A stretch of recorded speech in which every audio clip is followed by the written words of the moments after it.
Good evening, Australia. Welcome to the platform. I'm Michael Kazilny. I'm really excited about tonight's show. Michael Schiavello will be joining me on the couch. He's one of the world's finest voices for fights around the world. Tony Doherty has built up an amazing gym empire. He's business partners with Arnold Schwarzenegger. He'll be coming on. Warwick with Warwick's World will be joining us on the couch. Rosie will be telling us what's happening around Melbourne. And to take out the platform tonight, a music sensation. Her name is Sally Cooper, and she plays the violin like an angel. You won't believe this performance. But right now, it's fight time with Michael Schiavello.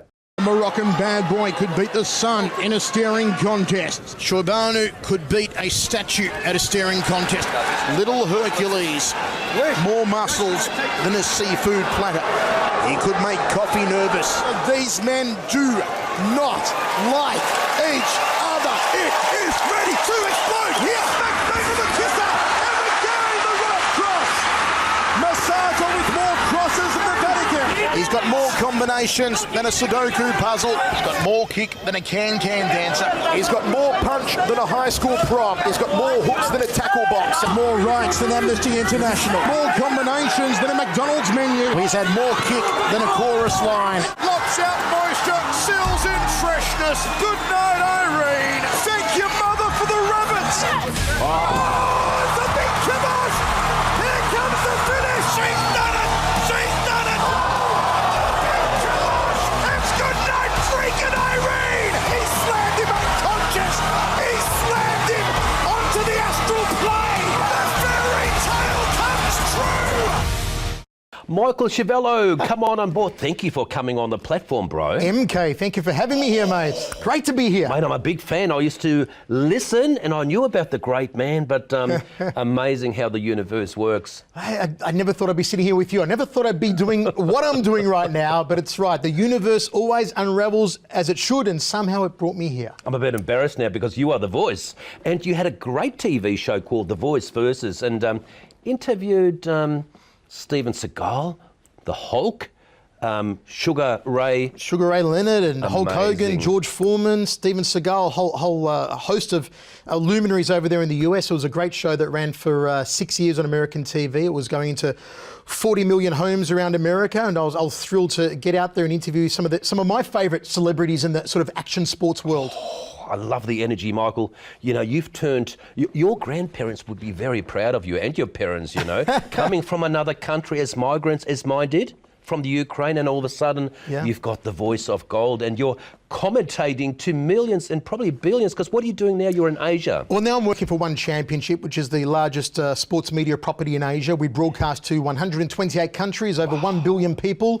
So it's mixed martial arts fighting, and we're all over the world. And we were just in Manila last week with 20,000 people, in Jakarta the week before with 20,000 people live. And they're huge shows, and I'm thrilled to be at the helm of that one. I'm loving every moment of it. Michael, it sounds like you're enjoying yourself still. I do. You know, I've been doing this gig, MK, we're talking about it off camera, for 21 years now. Amazing. You know, I started when I was 21 years old. I may have been the youngest sports broadcaster ever on Australian television, maybe on World TV, unless they're still hiring 21-year-olds to comment out sports on television. So I've been around the game for a long time. I had hair back then. Wow. How exciting being so close up when people are paying tens of thousands of dollars for tickets just to get great seats. And where are you positioned when the fight is on? I can touch the cage. I can reach out like this and touch the wire of the cage. So I've got to be careful not to wear too many bright colours, because sometimes a little bit of blood splatters, and it's one of the cardinal rules of being a play-by-play commentator in the fight game. Don't wear white or pink or any pastels, because you'll go home a mess. Have you ever had anybody get really angry and have a go at you? A few choice words have been uttered my way sometimes when guys have lost, and maybe they've been close to where I'm commentating and they've heard what I've said about them, but nothing too serious. I've usually got a UFC Hall of Famer by my side, so nothing too bad can happen to me with my co-commentator there. What an amazing career, Michael. Congratulations. So it all started at what age? You know what? I started commentating at 16 years old, but doing track and field at the old Olympic Park for the APS Athletics back at high school. But an interesting story here, MK. When I was growing up, I always wanted to be an architect. That was my big thing. I had dreams of being an architect. That's all I wanted to do. So come year 10, 1990, I wrote away to 20 architecture firms for work experience, as you do when you're 15, 16 years old. And the strange thing was that none of these architecture firms ever wrote back to me, not even with a no, just nothing. I'd stand by the mailbox every day and no one wrote back. And I remember standing in the driveway in tears to my mum, 15, 16 years old, going, Mum, what am I going to do? None of these firms have written back to me for architecture. And my mum, out of nowhere, a strange way the universe works, out of nowhere, mother's intuition, she goes, you've got a good voice, why don't you do radio? I'm like, good voice, radio? I don't have a good voice. I don't want to do radio, I want to be an architect. She goes, just humour me, just try it, do radio. So at the time I listened to Triple M, the D Generation in the mornings. Calvinist. Yeah, right. I wrote to Triple M. Yeah, Richard Stubbs was 9 to 12 back then. Steve Speziali was reading the news. Yes. The great Lee Simon was on the air. Great man. Okay. And I wrote to Triple M, and within a week they wrote back to me and said, yep, come in for work experience. And I went in there and met this lady called Deanne Sloan. And she looked me up and down and she goes, what do you want to do in radio? And I said, I don't. I want to be an architect. She goes, I've got a good feeling about you. I'm going to stick you in the newsroom with our journalists. Wow. MK, I went in that newsroom and within 30 seconds, every dream of being an architect was gone. All I wanted to do with my life was radio and broadcast and media. It was meant to be. Amazing. And of all people, my mum thought I had a good voice. So what happened then at Eon FM? It was just become Triple The M. Rock Force, 92.3 Eon FM with Calvinist. Cool Triple M rock stickers on your school bag. Yeah, I used to have one on the back of my Datsun 120Y. I had Triple M Rocks Barnsley back in the day. You know, after Triple M, I went out and for years 11 and 12 in high school. You were DJ? Yeah, I was covering local sports. I was hosting my own community radio station. God. I used to say that while my mates were out and about in year 11 and 12 partying and getting drunk and losing their virginity, here I was going from sports ground to sports ground, my mum driving me around and commentating for local radio and writing for the local Progress Press and maybe leader popping papers. on at the Chevron or the Palace in between on a Friday or Saturday night. That's just between us, So, you know, I cut my teeth back then, and as we all did, and by the time I was 20, 21, I was further ahead than most people in my field. That is amazing, Michael. So 7 years in LA, what a spectacular lifestyle. And then, of course, great to have you back. But let's have a look at some of the work you've done overseas. Your first 5 films are considered classics of the genre. Above the Law, Hard to Kill, Marked for Death, Out for Justice, Under Siege, classics. I was a huge fan back in the day. When I first saw Above the Law, I must have been 13 years old, and I was so into it, I think I whispered everything for a month afterwards just to imitate your voice.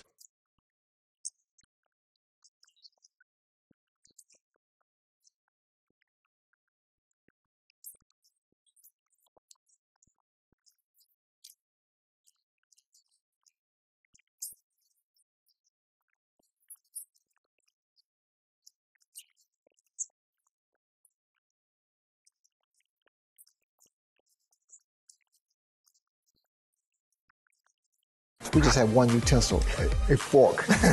So I didn't know what to pick up. And I observed Muhammad, and he grabbed his piece of bread and and the gravy. I did the exact same thing. So I learned etiquette from Muhammad Ali. Which fighter could walk into let's say you're at a restaurant with your family or a restaurant with your friends, which fighter could walk in and make you feel the most uncomfortable? None. Nobody can make me feel uncomfortable. Nobody makes me feel uncomfortable.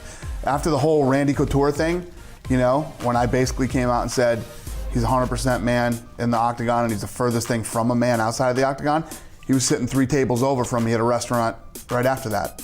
I could care less. Michael, I am impressed. What a spectacular media journey, mate. Thank you. Did you ever go to any of the award nights? You know, I went to a couple of the award nights in Las Vegas and walked the red carpet and did as you do, and they're always fun. You know, they're a fun aspect of the game. A lot of rewards in this business, as you know, MK. Besides the high-profile fighters, which big names did you meet over there? You know, I think we saw a clip there of Steven Seagal, and he was probably one of the more unique guys I met. Let me tell you a little bit about Steven Seagal. So we did an interview at the beautiful Phoenician Resort in Scottsdale, Arizona. It's a 45-degree day, piping hot, and we're in the penthouse suite. And Seagal rocks up to the interview, and he's 2 hours late, mind you, and he gets out of his car and he's like, I'm so sorry I'm late. I had some special international diplomacy phone calls to make, but I can't tell you about it. It's top secret business, but I'm sorry I'm late. It's like, okay, Stephen. And he gets out of this car that's a black SUV that looks like something that Elon Musk designed, because this SUV, MK, we were told, had bulletproof windows and a bulletproof frame, but the frame could also, according to Seagal, sustain an RPG attack, a rocket propelled grenade attack. Wow. Okay. And in the case of a chemical attack or a gas nerve attack against Stephen, it could be hermetically sealed. So Stephen essentially will be sealed and protected in the car while the gas and chemicals dissipated outside, because apparently someone might instigate a chemical attack against Steven Seagal. So we go upstairs to the interview area and Stephen walks in. And as you know from your show here, it takes a while to set up the set on any interview show. And our producers and lighting guys take 2 or 3 hours. We've got one of those things on your seat. It comes out and, hermetically seals me because I demanded it in my diva list backstage. Of course, it has to be done. We don't want you getting hurt. I'm sealed, I'm protected. But Stephen walks into set and all of a sudden he wants to change the lighting. You know, this light's too tall and this light's too low, and you've got to shadow half my face and make my hairline lower. So our producers had to rearrange everything. And then my sound technician is going and putting on his lapel microphone, this little thing here, and he's going and putting it on. And he's got this strange look on his face, our microphone guy, and he comes over to him and he goes, "Voice, I've got to tell you something." I go, "What is it?" He goes, "Seagal's wearing a bulletproof vest." I'm like, "What?" He goes, "Yeah, under his shirt he's wearing a bulletproof vest." I'm like, that's kind of weird. It's 45 degrees outside. Guy's wearing a Kevlar. And he's got these hunting glasses on, which I wouldn't let him wear for the show. I forced him to take them off so people could see his beady eyes, and eventually took off these hunting glasses. The interview's about to start, and in the background is Stephen's bum bag. He's got a fanny pack, they call it in America, a bum bag.